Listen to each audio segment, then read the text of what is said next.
News పలాసలో Falaknuma express కి పెను ప్రమాదం తప్పింది. 12704 సూపర్ ఫాస్ట్ ఎక్స్ప్రెస్ కప్లింగ్ ఊడిపోవడంతో రెండు భాగాలుగా రైలు పడిపోయింది. పలాస సమీపంలో ఈ ఘటన జరిగింది. రైలు రెండు భాగాలుగా విడిపోవడంతో ప్రయాణికులు ఆందోళనకు గురయ్యారు. విషయం తెలుసుకున్న రైల్వే అధికారులు ఘటనా స్థలానికి చేరుకున్నారు. ఫలక్నుమా ఘటన ప్రభావం పలు రైళ్ల రాకపోకలపై పడింది. ఆ మార్గంలో వెళ్లే రైళ్లు ఆలస్యంగా నడుస్తున్నాయి.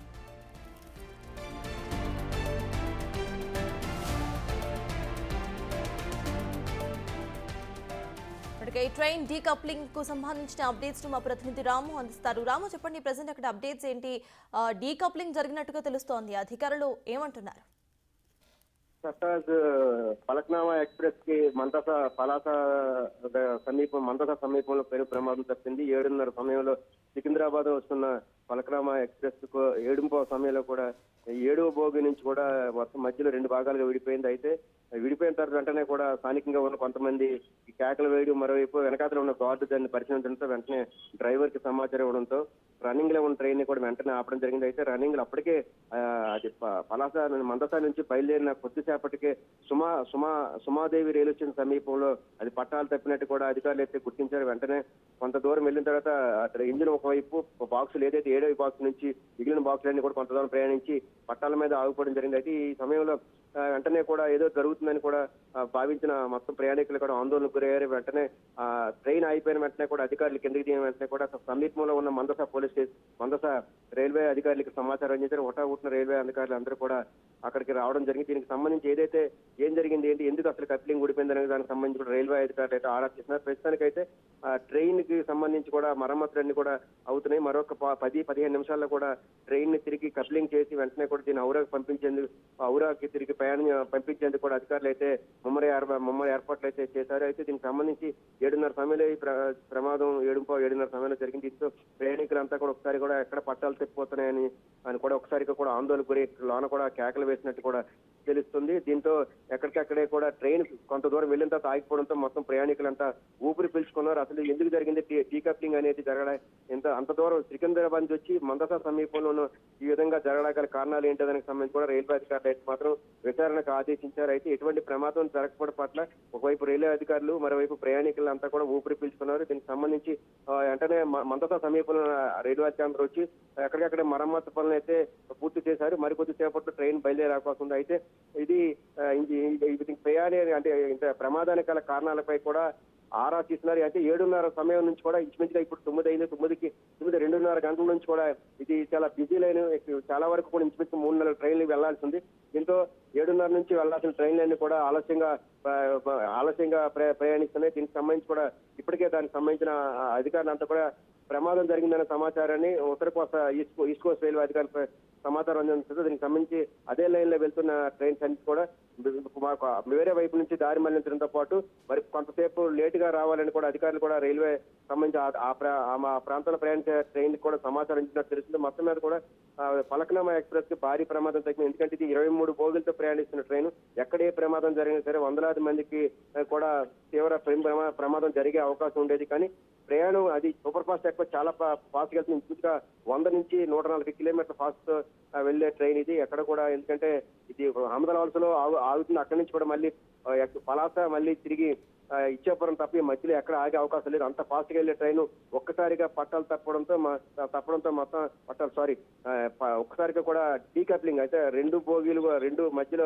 ట్రైన్ మధ్యలో విడిపోవడంతో ఒక్కసారిగా కూడా అధికారులంతా కూడా కంగుతున్నారు. దీనికి సంబంధించి వెంటనే కూడా మరమ్మతు పనులు అయితే పూర్తయి దీంతో 7:30 నుంచి ఇప్పటి వరకు కూడా ఆ ప్రాంతంలో వెళ్లే ట్రైన్లకి అయితే కొంత అంతరాయం జరిగింది. ఎక్కడ ఎటువంటి ప్రమాదం జరగకపోవడంతో రైల్వే అధికారులు అయితే మాత్రం ఊపిరి పీల్చుకున్నారు సార్. అయితే రాము, రీసెంట్ గా మనం చూస్తూనే ఉన్నాము ఎక్కువ ట్రైన్ యాక్సిడెంట్స్ జరుగుతున్నాయి. అయితే ఇటువంటి సిచ్యువేషన్ లో మళ్ళీ ఇట్లా డీకప్లింగ్ జరగటం, దీనికి సంబంధించి అసలు అధికారులు ఏమంటున్నారు? అక్కడ జాయింట్స్ ఏమైనా లూజ్ గా ఉన్నాయా, లేకపోతే ఏమైనా ప్రాబ్లమ్స్ ఉందా? దాని గురించి వాళ్ళు ఏమైనా మాట్లాడుతున్నారా? ఇప్పుడు కొద్దిసేపటి క్రితం మనతో పాటు మన మీడియాతో దానికి సంబంధించిన అధికారులు అయితే మాట్లాడడం జరిగింది.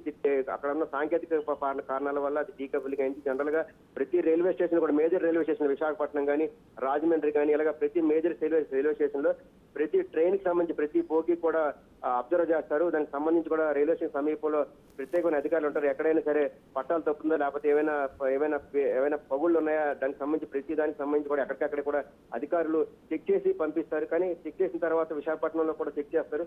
పంపించిన తర్వాత అప్పటికైతే ఇది ఎటువంటి సమస్య రాలేదు. ఏదైనా అంటే ఒక సమీపంలో ఉన్న కపిలింగ్ సంబంధించి ఎక్కువ కాలం కానీ ఏదైనా వాడుకలో ఉండి దానికి సంబంధించి ఏమైనా పగుళ్ళు వచ్చినా ఉన్న ఫలంగా కూడా అప్పుడప్పుడు ఇలాంటి ప్రమాదాలు జరిగే అవకాశం ఉంటుంది. కానీ ఎటువంటి ప్రమాదాలు జరగకుండా ముందస్తు చర్యలే చేపడతారు. కానీ అనుకోకుండా ఇలాంటి ప్రమాదాలు ఒక్కసారి జరిగే అవకాశం ఉంటుందని కూడా అధికారులు స్పష్టం చేస్తున్నారు. దీనికి సంబంధించి కూడా ఎక్కడైతే ఇది చెకింగ్ జరగాలో దానికి సంబంధించి ఆయా అధికారులకు అయితే ఆదేశాలు జారీ అవుతాయి. ఎట్టి పరిస్థితులు కూడా ఇది ముందు రైల్వే స్టేషన్ ప్రధానమైన railway station Visakhapatnam railway station లో చెక్ చేసి పంపిస్తారు. అటువంటివి ఏమైనా ఇబ్బందులు ఉంటాయి. ఎందుకంటే ట్రైన్ మధ్యలో 100 నుంచి 150 కిలోమీటర్ స్పీడ్ తో వెళ్లాల్సిన ట్రైన్ ఏ ప్రమాదం జరిగినా సరే వందలాది మందికి ప్రాణాలకు ముప్పు కాబట్టి చెక్ చేసి పంపిస్తారు. కానీ చెక్ చేసిన తర్వాత కూడా ఇటువంటి ప్రమాదం ఎందుకు జరిగింది, ఎక్కడైనా సరే అధికారుల నిర్లక్ష్యం లేకపోతే ఉద్యోగులు సాంకేతిక పరమైన ఉద్యోగులు ఏమైనా నిర్లక్ష్యం వహించారా, కప్లింగ్ సంబంధించి ఏమైనా పూర్తి స్థాయిలో సరిగ్గా చేయకుండా ఏమైనా సరే నిర్లక్ష్యం వహించారా అనే దానికి సంబంధించి కూడా దీనికి ముందు రైల్వే స్టేషన్ ఎక్కడైనా సరే సరిగ్గా చెక్ చేయలేదనే దానికి సంబంధించి కూడా ఆరా తీస్తున్నట్టు కూడా ఈస్ట్ కోస్ట్ రైల్వే అధికారులు అయితే స్పష్టం చేస్తున్నారు. ఖచ్చితంగా కూడా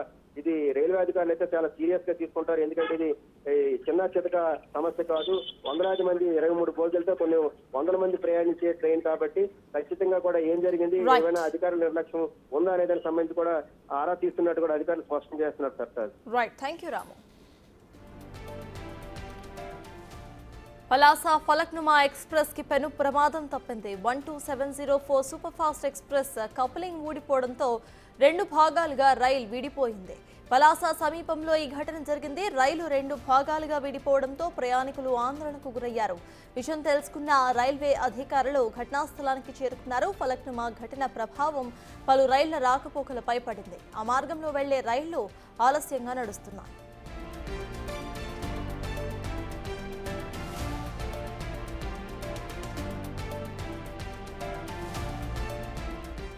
as per instructions, officer instructions, first portion clear చేసాం 8 బోగీలతో. సెకండ్ పోర్షన్ ఇంజన్ వస్తుంది. సెకండ్ పోర్షన్ 15 బోగీలతో క్లియర్ చేస్తాం. క్లియర్ చేసిన తర్వాత మందసాలను 2 అమాల్మెంట్ చేసి అప్పుడు మళ్ళీ యథావిధిగా మళ్ళీ స్టార్ట్ అవడం కదా. Coupling mechanical trouble coupling broken అయింది. ట్రైన్ రన్నింగ్లోనే అవుతుంది అమ్మాయి. లేదు ఏమీ లేదు ఏ క్యాజువాలిటీ ఏమీ లేదు. ఇక్కడే ఉంది 2 బోగీలు ఇక్కడ కట్ అయ్యి అలాగ ఆగిపోయినాయి అన్నమాట. కప్లింగ్ ఊడిపోయి అక్కడ ఊకు బయటకు వచ్చేసి అలాగ ఆగిపోయి తర్వాత దాని ఫస్ట్ పోర్షన్ దాన్ని పంపించి సెకండ్ పోర్షన్ కప్లింగ్ అవ్వదు. మరి పాసిబిలిటీ లేదన్నమాట, ఆగిపోద్ది. ఎందుకంటే దానికి ఇది ఉండదు, ప్రెషర్ ఉండదు అన్నమాట, ఆగిపోతుంది. ఆగిపోగానే దానికి అనేబుల్ టు కపుల్ లైన్స్ అయిన తర్వాత మెకానిక్ స్టాఫ్ వచ్చి దాన్ని సపరేట్ చేసి ఫస్ట్ పోర్షన్ పంపించారు. సెకండ్ పోర్షన్ ఇప్పుడు వెళ్ళి 2 అమాల్మెంట్ అయ్యి అప్పుడు బండి మళ్ళీ విధంగా స్టార్ట్ అవుతుంది. ఇదే సికింద్రాబాద్ నుండి సికింద్రాబాద్ టు హౌరా వెళ్తుంది ఫలక్నుమా ఎక్స్ప్రెస్.